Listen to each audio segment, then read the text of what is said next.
everyone, good day. I'm Jenny Balyungay Bulaber and I'm going to tackle about the cultural sites and natural sites that are considered for nomination that belong to a tentative list of the Philippines. There is a tentative list of 19 more sites in the Philippines that are considered for nomination. A tentative list is an inventory of those properties which each state party intends to consider for nomination. The tentative list is extremely important because the World Heritage Committee cannot consider a nomination for inscription in the World Heritage List unless the property has already been included on the state party's tentative list. State parties should submit tentative lists to the World Heritage Center at least 1 year prior to the submission of any nomination. State parties are encouraged to re-examine and resubmit their tentative list at least every 10 years. The tentative list provides a tool for planning and advocacy of a nation's outstanding natural and cultural heritage and assists the World Heritage Committee to assess the context from which country's particular nominations are made. The Tawan Cave Complex on all of Lupon is located on the west coast of Palawan. It is located on a limestone promontory which is honeycombed with at least 200 caves and rock shelters. This point is called Lipon by the local people but marked Avion Head on charts made from British surveys in 1851. The point is about 104 hectares in area and is formed by a number of rounded limestone domes separated by deep shams. Those 200 caves located in the limestone formation are collectively known as Tabon Cave. The Tabon Cave itself is the site where possible the oldest Homo sapiens evidence in Southeast Asia is located, dating to 47,000 and less 11,000 years ago. Archaeological sites in Palawan have been reported as early as 1922 when Dr. Carl Gosse visited the El Nido area during the expedition of the University of Michigan. This university excavated 4 caves in Palawan. The finds were discussed by Dr. Solheim in his study of Iron Age in central Philippines. One of the caves was re-excavated by Robert Fox in 1965, which upgraded the site from Iron Age to Neolithic site. Mr. Eddie Hester visited the Oring-Oring area south of Roques Point on the eastern side of Palawan in 1932, but back again in 1935 and recovered a trade ceramic dating between the 14th to the 16th centuries coming from China, Thailand, and Vietnam. In 1962, Robert Fox revisited the place and found gold ornament and was identified as a Garuda image dating from the Indonesian Majapahit period. The associated materials are trade ceramic from China from the late 14th to 16th centuries AD. Also, in 1962, the National Museum verified the importance of this site to Philippine and Southeast Asian prehistory. The second cultural sites that belong to the tentative list is the Paleolithic archaeological sites in Cagayan Valley. Paleolithic sites are located within the Cagayan Valley Basin, which is bordered by the Sierra Mountain Range on the east and Caraballo on the south, the Cordillera Central on the west, and the Babuyan Channel of north. Paleolithic sites yielded the earliest stone tools and remain of extinct and extant species of animals. These sites can be found in the 2 municipalities of the province, namely Sulana and Piña Blanca.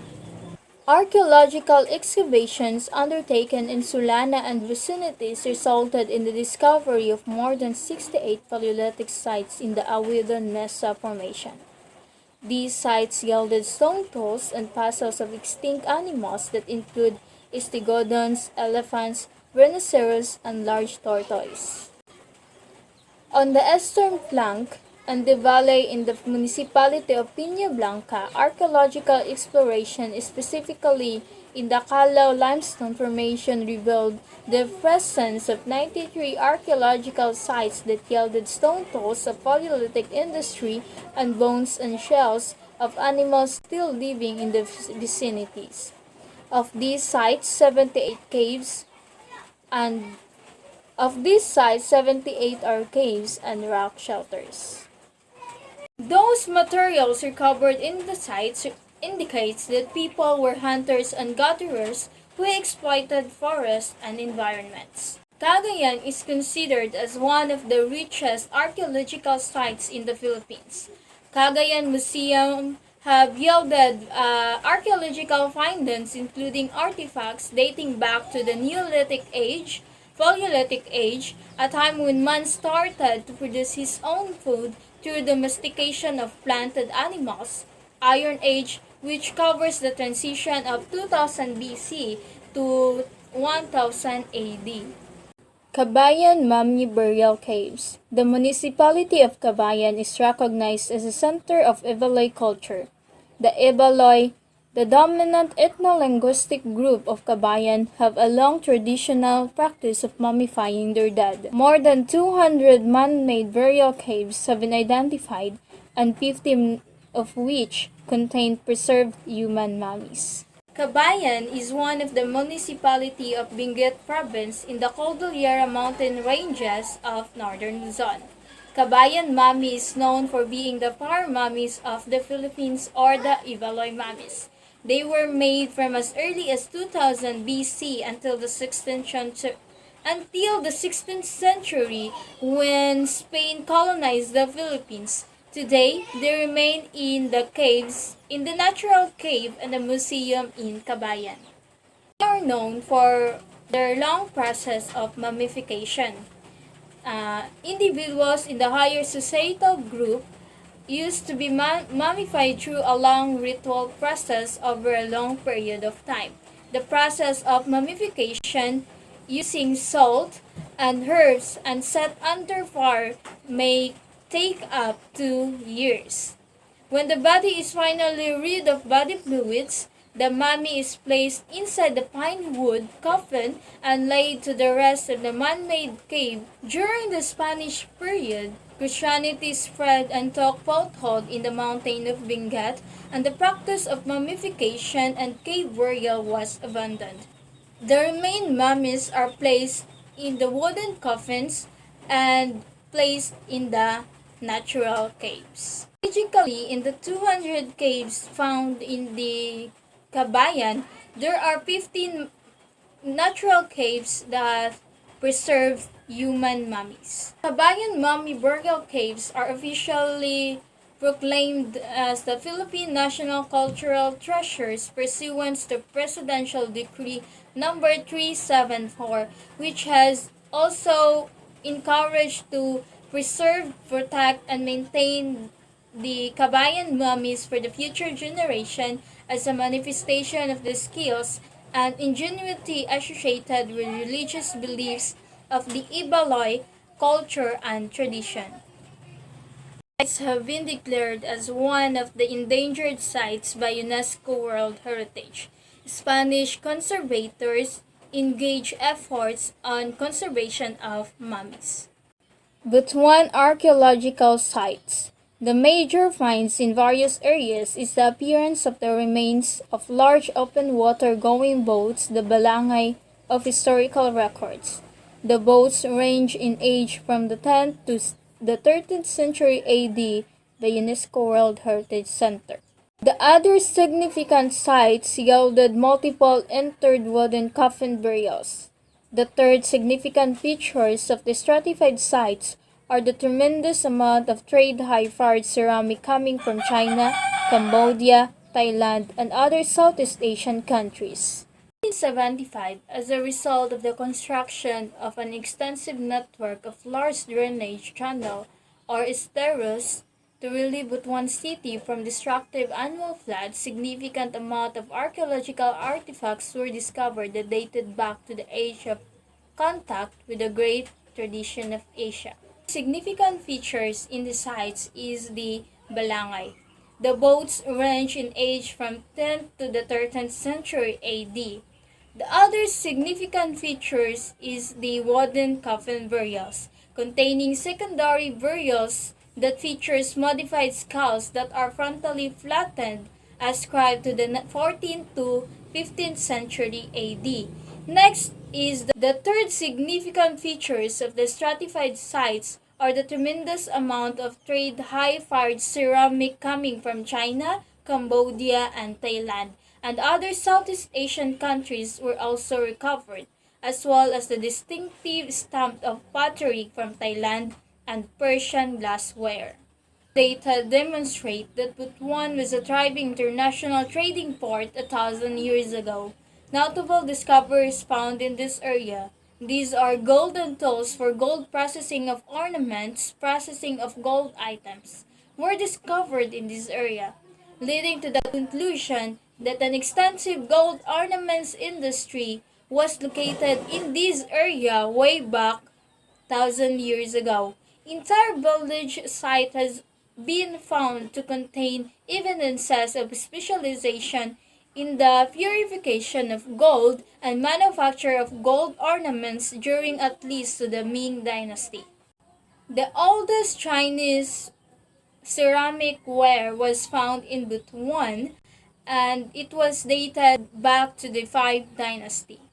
Baroque churches of the Philippines. First is the church complex of Patrocinio del Maria or the Boljuan Church of Cebu.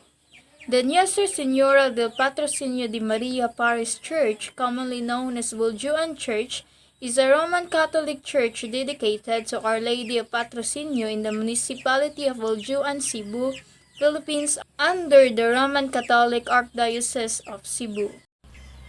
The church and convent has clay roof tiles. The complex was a fortress church. Within the complex are block house at the front left side of the complex serves as a watchtower, a school at the left near side built in the 1940 series of wall ruins, and an 18th century cemetery.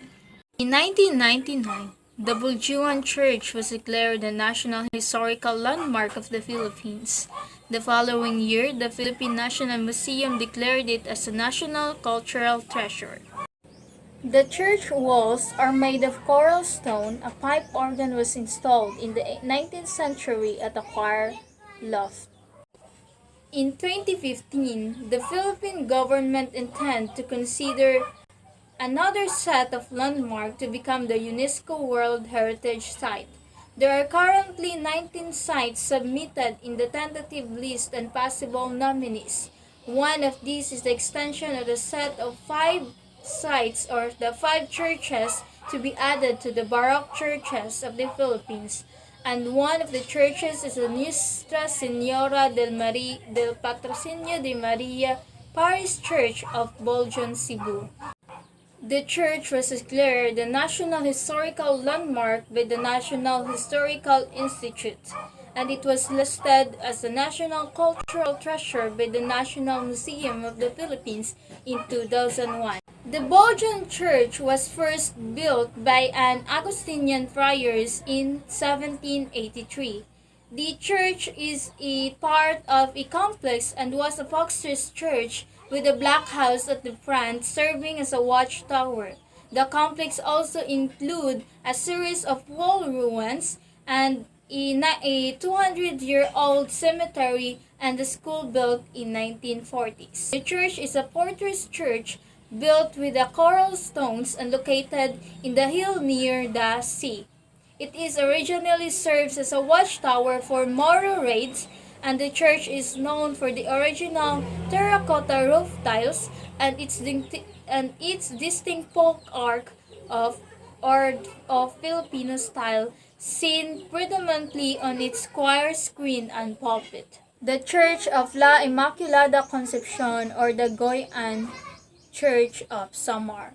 The church was built by the Jesuit missionaries in the 18th century. Later was taken over by the Franciscan friars. The church complex is a fortress. Numerous parts of the church interior are decorated with seashells. The church still has its own original front door, retablo statues, and other church artifacts. The walls are made of coral stone. Immaculate Conception Parish Church, commonly known as Goyan Church, is a Roman Catholic church in the municipality of Goyan, Eastern Samar, Philippines, within the jurisdiction of the Diocese of Burungan. Goyan was founded by the Jesuit in 1595. It was handed over the Augustinians upon instruction from the Spanish colonial government due to the Jesuit suppression in 1768. It was then transferred to the Franciscan in 1795, but due to lack of priest, Father Miguel Perez, the first Franciscan priest of Goyan, was only assigned in 1804. The original church of Goyan was made of wood and destroyed by fire. A bell tower and top fort was built in 1854. Another convent was built by Father Arsenio in 1872. The church was reformatted in 1935 and the sanctuary was renovated in 1987. On November 8, 2013, the church, along with other buildings and structures in Goyuan, was severely damaged due to Typhoon Haiyan or Yolanda. It is well known for its extensive shell ornament in its interior. Studies reveal that at least 8 types of seashells were used in this church.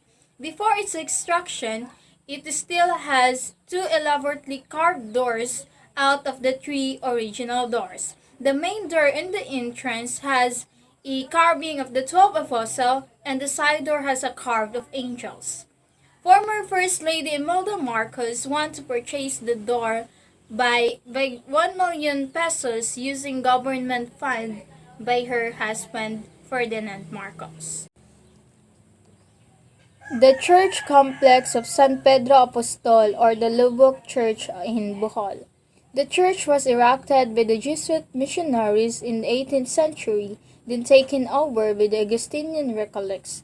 The church has intricately designed facade. Every window has cherub design under the opening. It has a portico facade buttresses.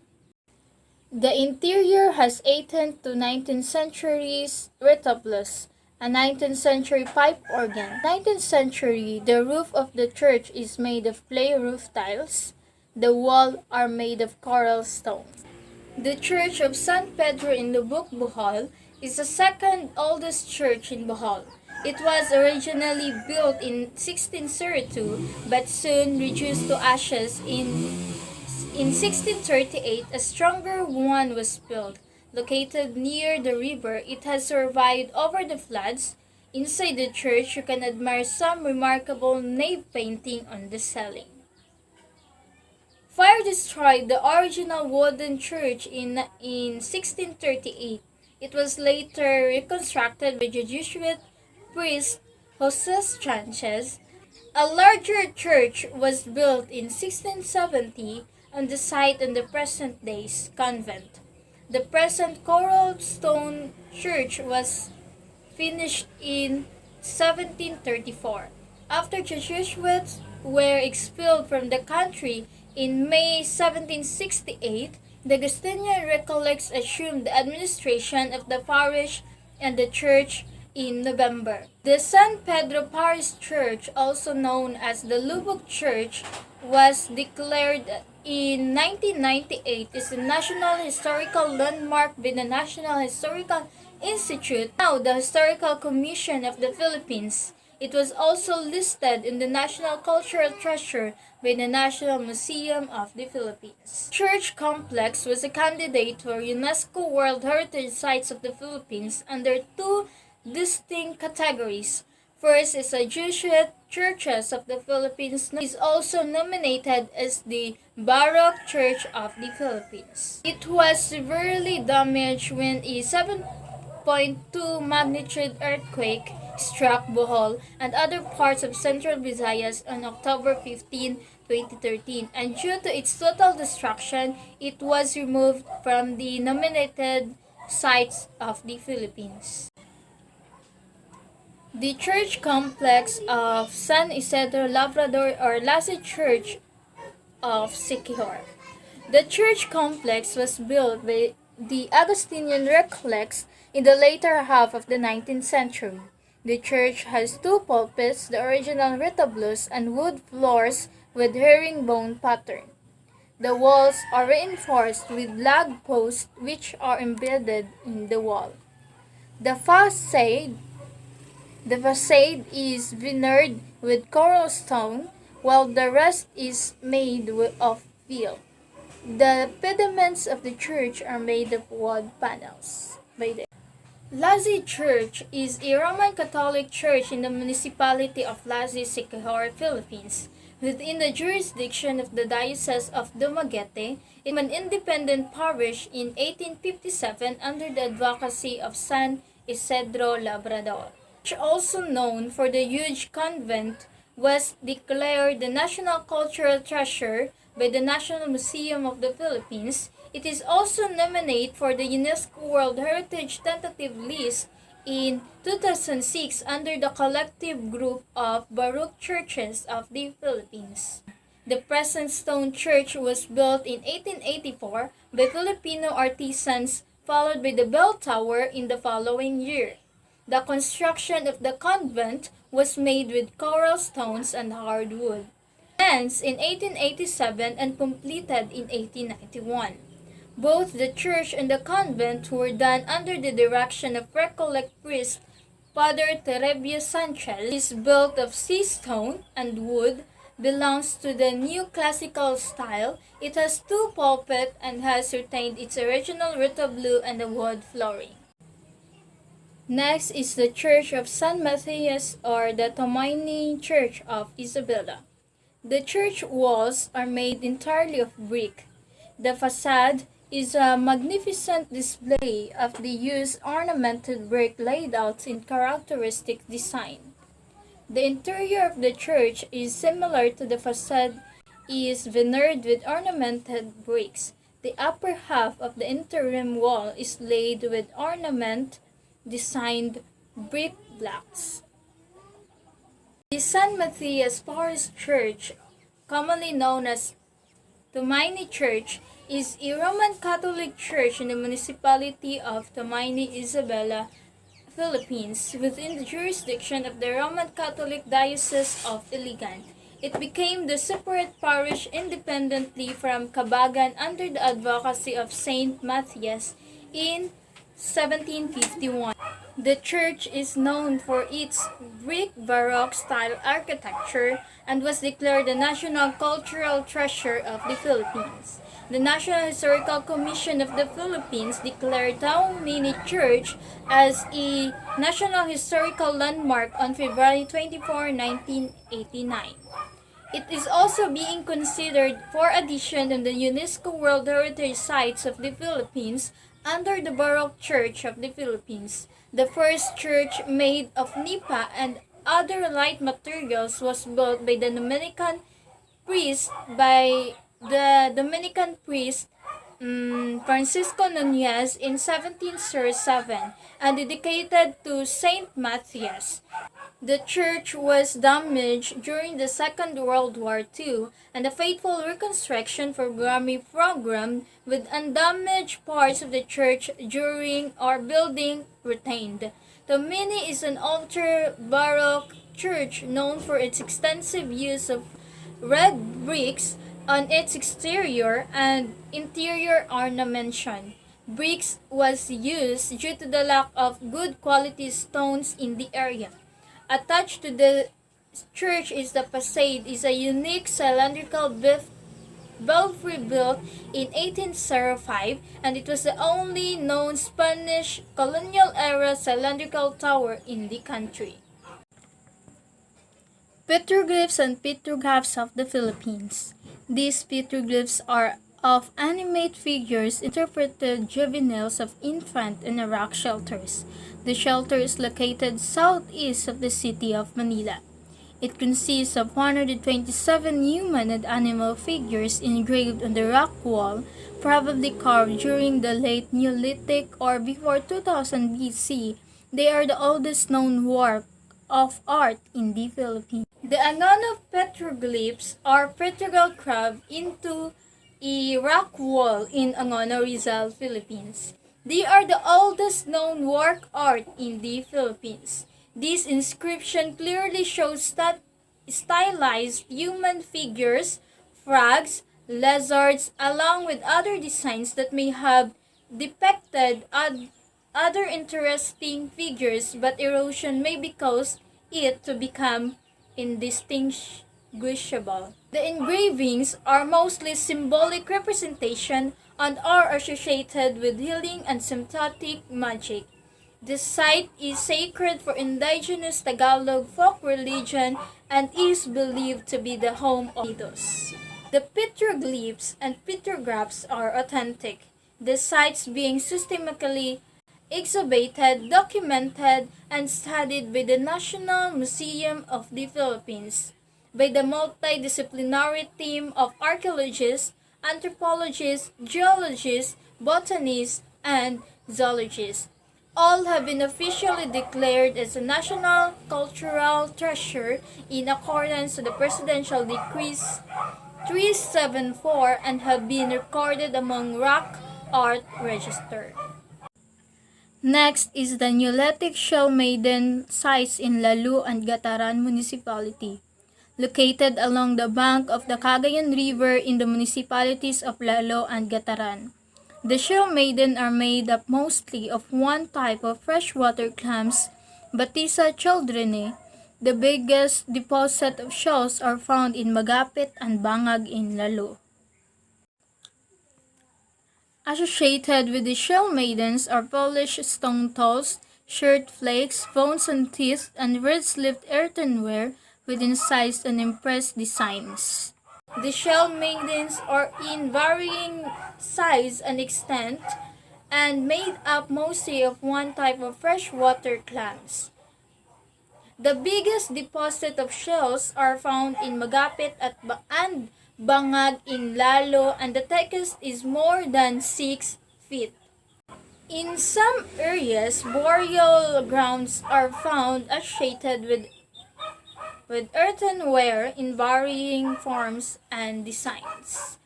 Carbon dating indicates 1st and 2nd millennium BC for limestone, shell maiden, and 100 AD in the river of Bang shell maiden.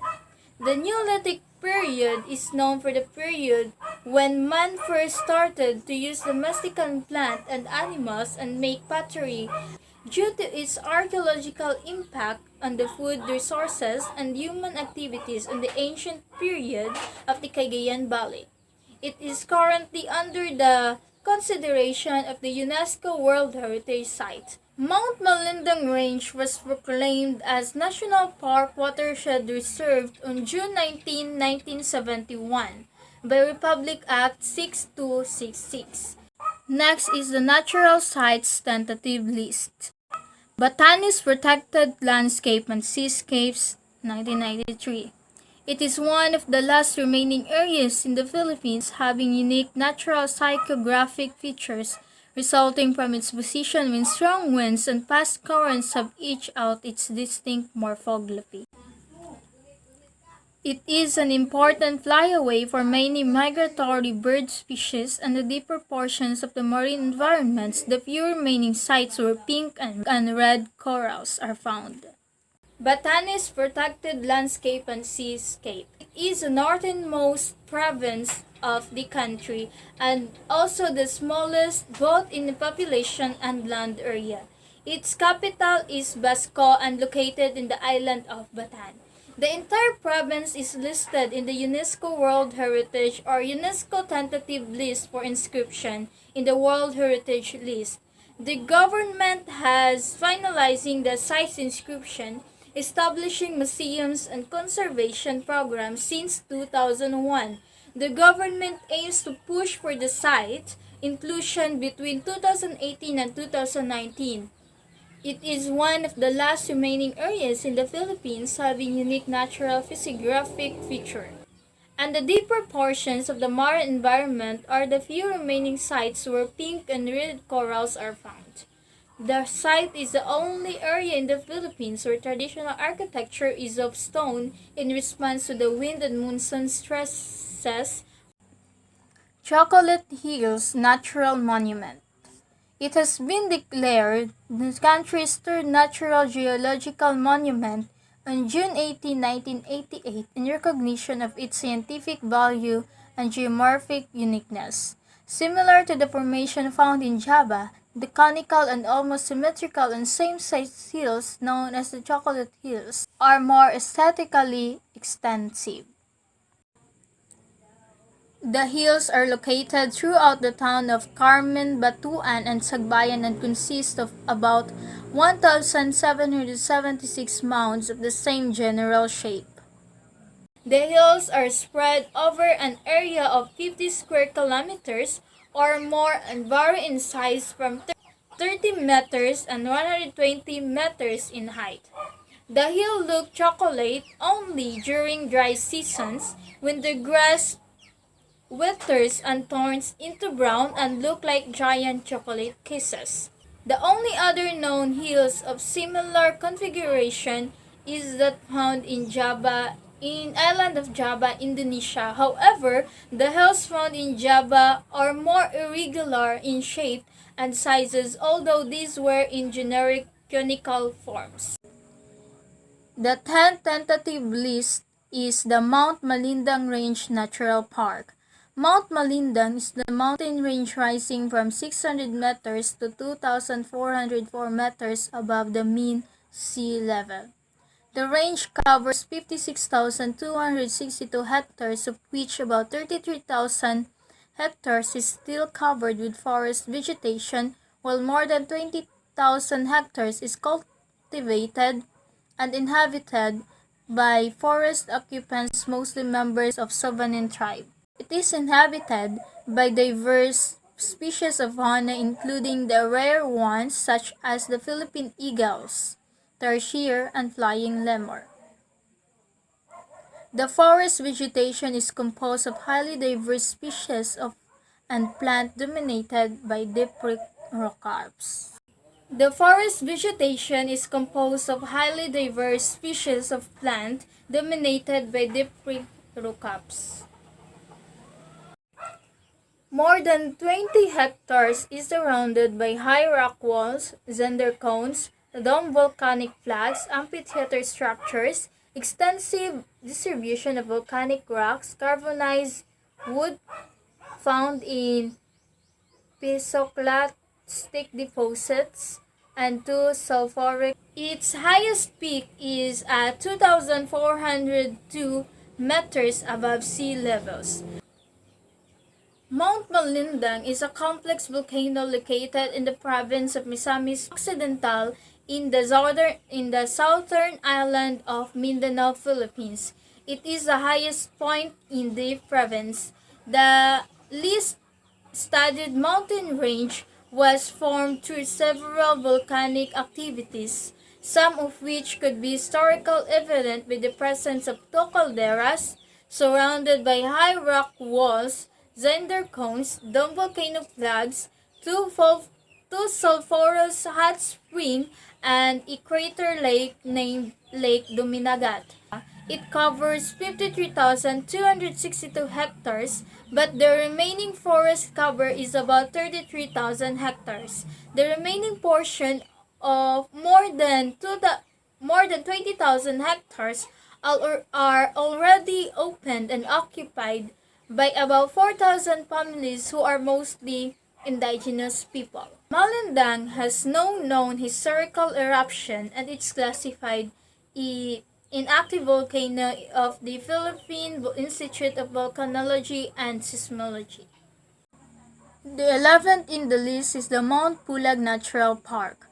Mount Pulag was proclaimed natural park by virtue of Presidential Proclamation Number 75 on February 20, 1987, covering an area of 11,550 hectares. Mount Pulag Natural Park is the highest peak in Luzon and is the second highest mountain in the Philippines with an elevation of 2,922 meters above sea level. Mount Pulag is famous for its sea of cloud and the view of a Milky Way galaxy at dawn, which has attracted many tourists who wish to see the otherworldly scenery. The entire mountain is believed at home to the Tinmongo spirits and is a sacred resting ground of the souls of the Ibaloy people and other ethnic peoples in the area. The summit of Mount Pulag is covered with grass and dwarf bamboo plants. At our elevation, the mountainside has a mossy forest filled with fog and full of ferns, lichen, and moss. Mount Pulag is an important watershed providing the water necessities of many stakeholders for domestic and industrial use, irrigation, hydroelectric power production, and aquaculture. Pulag was proclaimed as a national park by a virtue of Presidential Proclamation Number 75 on February 20, 1987, covering an area of 15,550 hectares. It was established to protect and preserve the national feature of the area, such as its outstanding vegetation and wildlife. Next is Apo Reef Natural Park. Apo Reef is the second largest contiguous coral reef in the world and the largest one in the Philippines. It has a shallow lagoon with a depth of 2 meters and 10 meters surrounded by mangrove forest. Its diverse corals is 34 square kilometers of reef where different fish, marine mammals, and invertebrates thrive. Apo Reef is a coral reef system in the Philippines situated on the western water of Occidental Mindoro. The reef and its surrounding waters are protected areas in the country administered as the Apo Reef National Park. It is one of the best known and the most popular dive sites in the country. It is listed in the tentative list of the UNESCO World Heritage Sites. Politically, the reef lies within the jurisdiction of the province of Occidental Mindoro in Region 4B of the Philippines, and more accurately, of the municipality of Sablayan. Apo Reef is roughly a triangular coral formation approximately 26 kilometers from the north to the south and 20 kilometers from the east to west. It is separately by two lagoon system, the North and the South Lagoon, which is bounded by narrow reef platforms. The main geographical features of Apo Reef is divided into 3 islands. Those islands are uninhabited since the declaration of no-take zone policy of Apo Reef Natural Park in 2007, only protected area personnel land members of the task force can stay in the protected area. The largest island in the Apo Reef is the Apo Island and has a lighthouse, white beach, lagoon, mangroves, and karstic rock formation. The second largest island is the Apo Minor. It is primarily made of rocks. Next is the Cayos de Bajo. It is a flat coralline rock formation with no vegetation. Next is El Nido Taytay Managed Resource Protected Area. It covers over 36,000 hectares of land and 54,000 hectares of marine waters. It contains towering limestone cliffs, beaches, mangroves, clear waters, unique forest over limestone, and neat farmlands. It is home of 5 species of mammals. These are Malayan pangolin, 13 bird species endemic, Palawan peacock pheasant, Palawan hornbill, and Palawan scope owl. Bakwit Bay is also home to the dugong dolphins and marine turtles, many of which are threatened species. The El Nido Taytay Managed Resource Protected Area is located in the mainland of Palawan. In 1991, the government of the Philippines proclaimed Bakwit Bay as a marine reserve, and in 1998, the protected area was expanded to include terrestrial ecosystem and portions of the municipality of Taytay. It is known as El Nido Taytay Managed Resource Protected Area, which covers over 36,000 hectares of land and 54,000 hectares of marine waters. It contains towering limestone cliffs, beaches, mangroves, clear waters, unique forests over limestone, and near farmlands. In 1984, the Ministry of the Natural Resources issued the MNR Administrative Order number 518 establishing a 36,000 area in the northwestern Palawan as Marine Turtle Sanctuary. Upon recommended of the El Nido and Taytay municipal mayors to address livelihood opportunity for fishermen,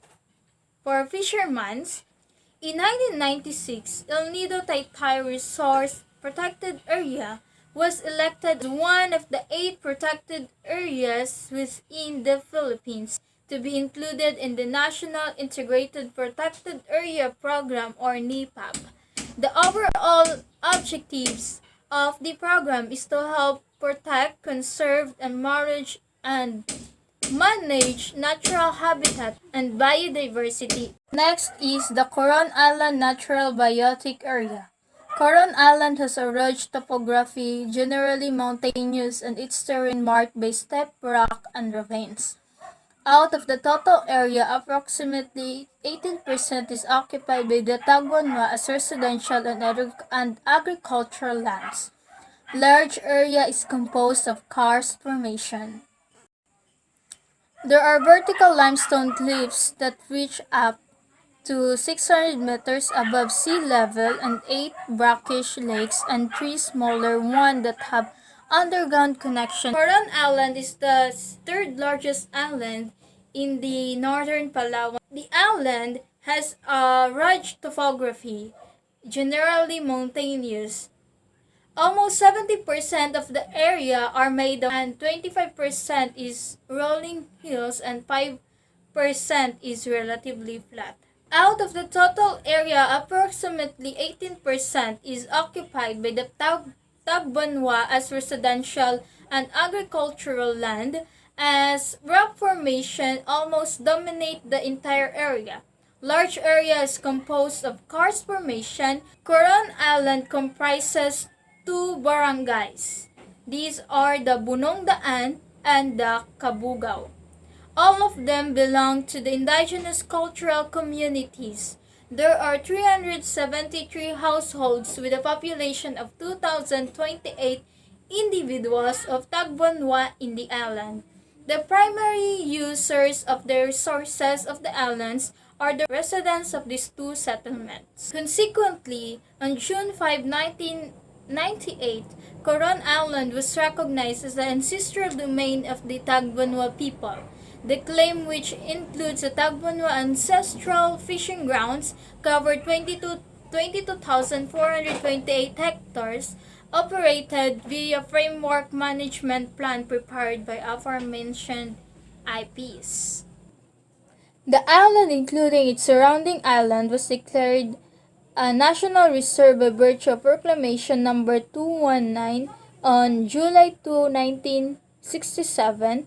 In 1978, another proclamation number 1801 declared the island a tourist zone and marine reserve. This proclamation was followed by Proclamation 2152 declaring the entire province a mangrove swamp forest reserve. Mount Iglit-Baco National Park.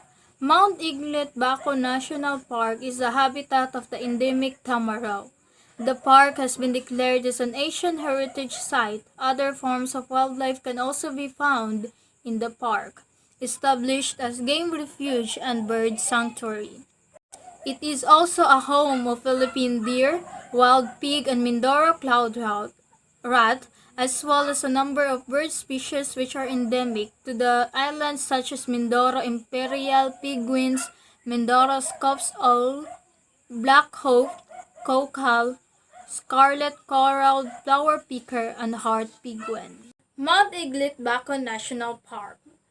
The Mount Iglit Baco National Park was proclaimed by virtue RA number 6148 dated November 11, 1970. Such it is an initial component of National Integrated Protected Area system under Mount Iglit Baco National Park, encompasses of least 8 major river systems and has a rugged terrain composed of slopes, rivers, gorges, and plateaus. Mount Iglit Baco National Park covers large area by the central part of the island of Mindoro. Unfortunately, the island is among the most deforested area of the archipelago. Less than 3% of primary forests have been preserved there. Republic Act Number 1086 of 1954 amends Commonwealth Act Number 73 and provides for a more rigid enforcement of the prohibition against the killing and or hunting of tamaraw. Administrative Order 1961 establishes Mount Iglit, a tamaraw reserve, as game refuge and bird sanctuary, and as such resource exploitation in the area is not allowed. Republic Act Number 7586 of 1993 provides for the establishment and management of National Integrated System, defining its scope and coverage, and for other purposes. Northern Sierra Madre Natural Park and outlying areas inclusive of the buffer zone. It is considered one of the most important of the protected area system of the Philippines. It is the richest in terms of genetic, species, and habitat diversity. These include Philippine eagle, golden-crowned flying fox, Isabella oriole, green sea turtle, loggerhead turtle, hawksbill turtle, Philippine crocodile, and dugong.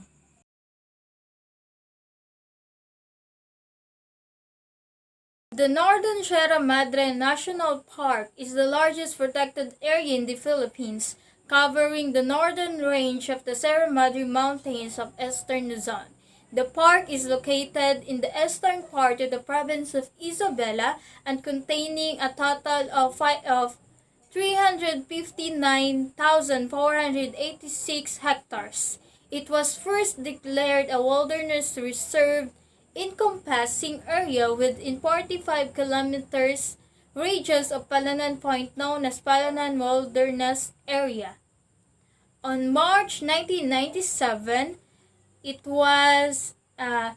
area was converted into a natural park with the signing of Proclamation Number 978 by President Fidel Ramos. It is considered the richest in terms of genetic, species, and habitat diversity in the Philippines. It is one of the country's 10 priority protected area managed by its own Protected Area Management Board. Woodland cover the largest portion of the park, followed by agricultural land and grasslands. The coastal municipalities of Palanan and Makunakon, where agricultural lands are mostly found, and the importance of the park is underscored by the myriad of rare and endangered species of flora and fauna.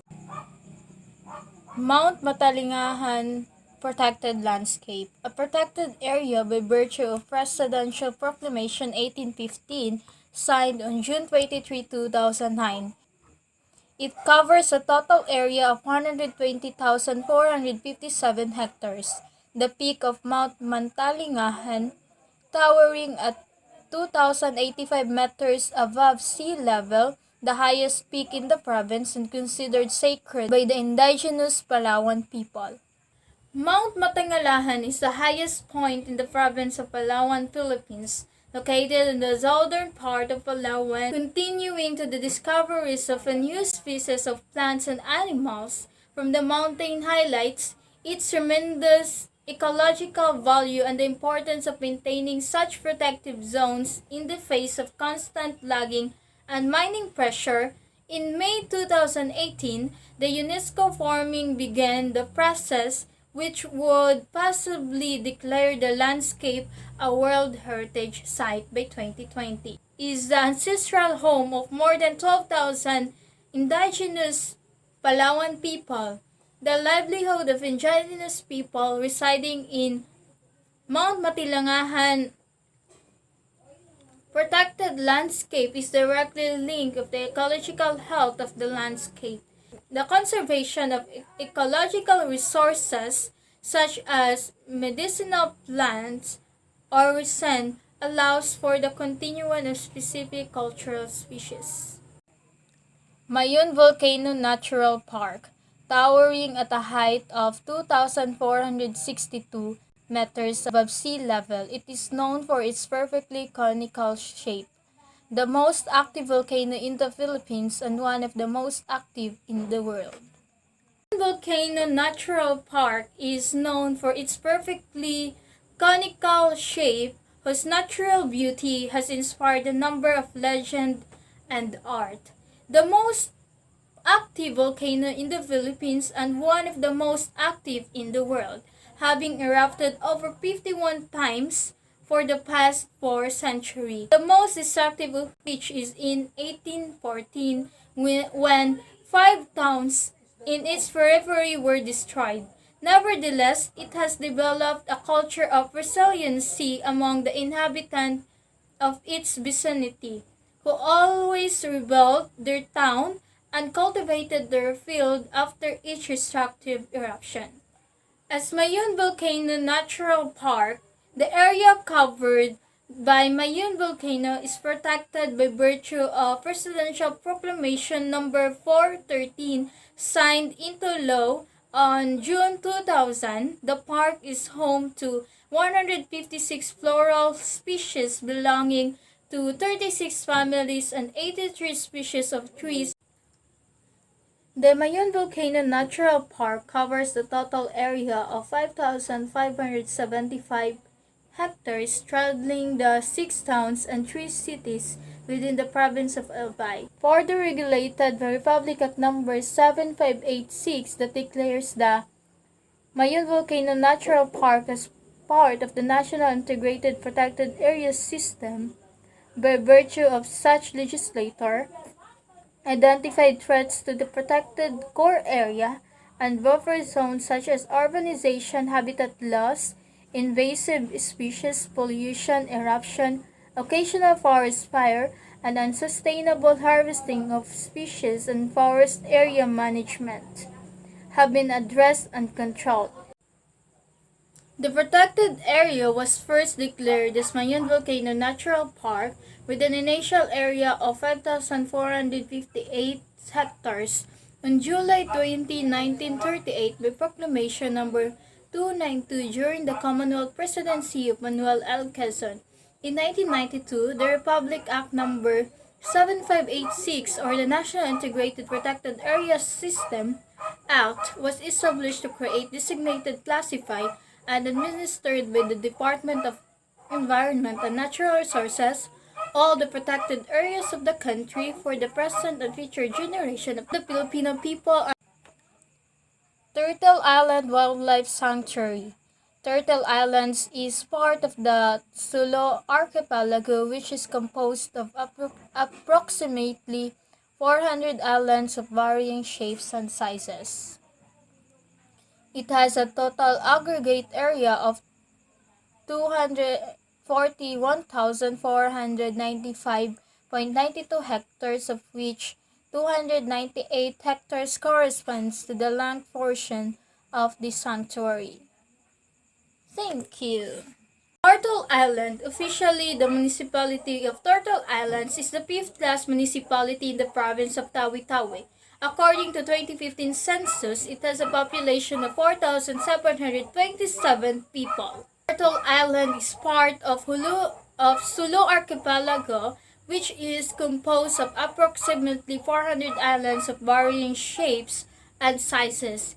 It was proclaimed as Wildlife Sanctuary under Proclamation Number 171 on August 26, 1999, and identified extremely high for biodiversity conservation. The only major nesting habitat of green sea turtles in the Philippines, the only major nesting ground in the whole Asian region, and the 11th major nesting site in the world. Marine turtles play an important role in marine ecosystem as it maintains a healthy coral reefs and seagrass that serves a breeding ground for fishes. On May 31, 1996, as Memorandum of Agreement between the Republic of the Philippines and the Government of Malaysia was signed declaring Turtle Islands as Turtle Island Heritage Protected Area, the first transboundary protected area on sea turtles in the world, aiming on conservation and protection of the area during peak season. 80 to 150 turtles' eggs laid every night from May to July. Flora diversity, more than 200 species have been identified. Of these, 10 mangrove species have been growing in Buan and Taganak Island, while 19 species of ferns are found in the 6 islands. Thousands of nesters were recorded annually. In 2012, there are 21,703 of nesters recorded, the highest since 1988, where monitoring has started. However, in 2013, there was a decline in the population of nester to 17,290 because of poaching from other neighboring places and countries. Worldwide, marine turtle population have critically declined. Thank you for listening. God bless!